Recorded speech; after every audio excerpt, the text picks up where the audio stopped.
The Virginia government has issued a shelter-in-place warning for Virginia. Giant man-eating lions have escaped the zoo and are roaming around Virginia. If they see you, they will kill you as soon as possible.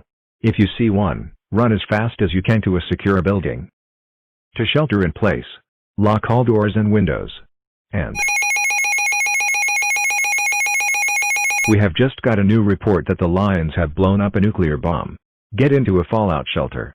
If there isn't one nearby, go into a basement or interior room on the lowest floor in a sturdy building.